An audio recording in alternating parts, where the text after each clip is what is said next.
আসসালামু আলাইকুম। স্ক্রিনে আপনারা দেখতে পাচ্ছেন গরিবের রানী তিন্নিকে। সাফওয়ান দৌড়ে দৌড়ে আসতেছে ওর আম্মুর কাছে।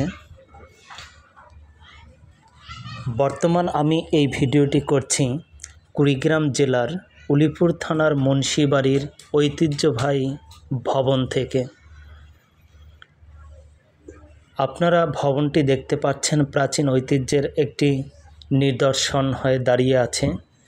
যুগ যুগ ধরে এই ভবনটি এভাবেই জরাজীর্ণ, অযত্ন, অবহেলায় পড়ে আছে। আপনারা দেখতে পাচ্ছেন। আমি আপনাদেরকে দেখাবো ভবনটি ঘুরে ঘুরে।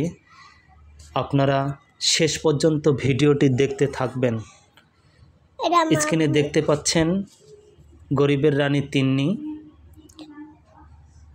এখন আপনারা দেখতে পাচ্ছেন স্ক্রিনে সালমানের সাথে সালমানের বোন তুবাকে দেখতে পাচ্ছেন।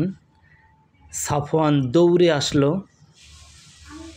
সালমান এবং তুবার কাছে। আমি ভবনটি আপনাদেরকে ঘুরে ঘুরে দেখাবো। এই একটি দরজা দেখা যাচ্ছে, পাশে একটি জানালা। এটি সদর গেট আপনারা দেখতে পাচ্ছেন। এখন আমি যেখানটাতে আছি এটি হলো ভবনটির ঠিক পূর্ব সাইড।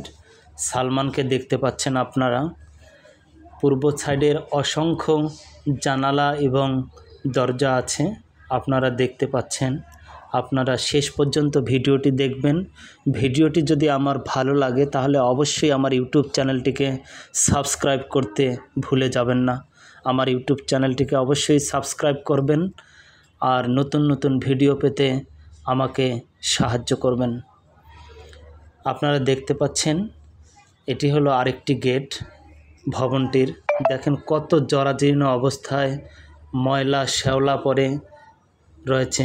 এখানে অসংখ্য মানুষ এসেছেন ভবনটিকে দেখার জন্য। এই ভবনটি যদি কুড়িগ্রাম জেলা প্রশাসক দায়িত্ব নিত পুনর্নির্মাণ করার জন্য, তাহলে হয়তো ভবনটি আরও দীর্ঘদিন যাবৎ আমাদের কাছে এভাবে সুন্দরভাবে আমাদেরকে একটা বিনোদন দেওয়ার জন্য চেষ্টা করত।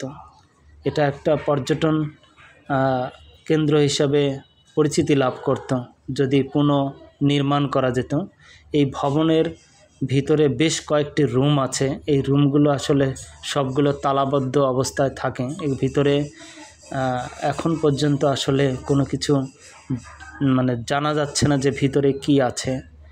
এটা অনেকের মনে কৌতূহল জাগে আসলে ভিতরে কে আছে। এই ভবনটিতে এই একটা রুম শুধু খোলা ছিল। এটাতে জেলা প্রশাসকের ভূমি অফিস হিসাবে